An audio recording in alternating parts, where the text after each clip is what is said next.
Since yesterday, there are more police on the street, more people have been arrested, and more people are being charged and prosecuted. Last night, there were around 16,000 police on the streets of London, and there is evidence that a more robust approach to policing in London resulted in a much quieter night across the capital. And let me pay tribute to the bravery of those police officers and indeed everyone working for our emergency services.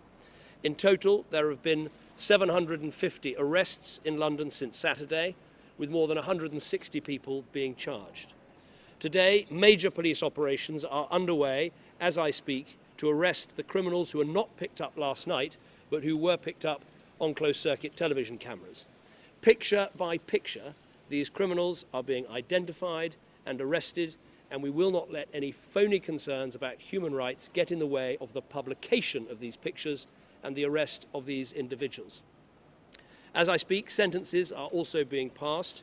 Courts sat through the night last night and will do again tonight. It is for the courts to sentence, but I would expect anyone convicted of violent disorder will be sent to prison. We needed a fight back, and a fight back is underway. We have seen the worst of Britain, but I also believe we've seen some of the best of Britain. The million people who've signed up on Facebook to support the police, communities coming together in the clean-up operations. But there is absolutely no room for complacency, and there is much more to be done. Overnight, we saw the same appalling violence and thuggery that we've seen in London, in new cities including Birmingham, Manchester and Nottingham.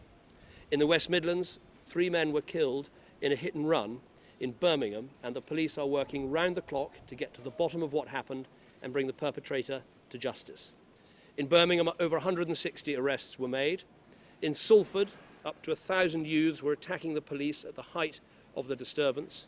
Across Greater Manchester, more than 100 arrests were made. And in Nottinghamshire, Canning Circus Police Station was firebombed and over 80 arrests were made. This continued violence is simply not acceptable, and it will be stopped. We will not put up with this in our country. We will not allow a culture of fear to exist on our streets. Let me be clear. At Cobra this morning, we agreed full contingency planning is going ahead. Whatever resources the police need, they will get. Whatever tactics the police feel they need to employ, they will have legal backing to do so.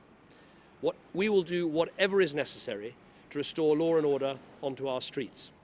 Every contingency is being looked at. Nothing is off the table. The police are already authorised to use baton rounds, and we agreed at Cobra that while they're not currently needed, we now have in place contingency plans for water cannon to be available at 24 hours notice.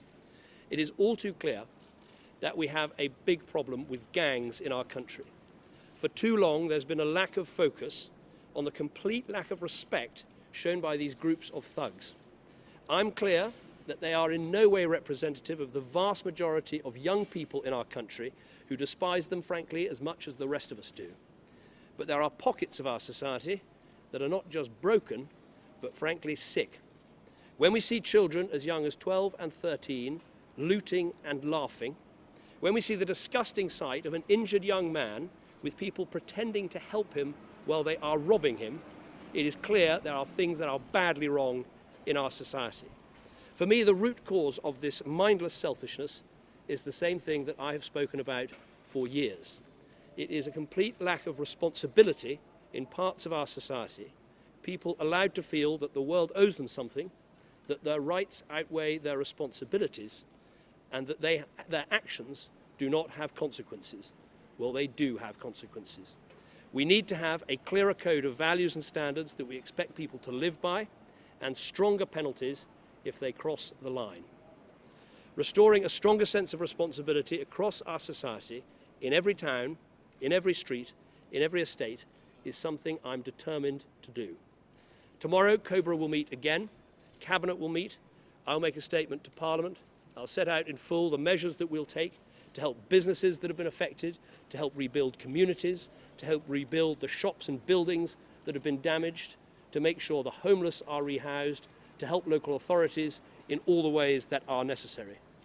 But today, right now, the priority is still clear.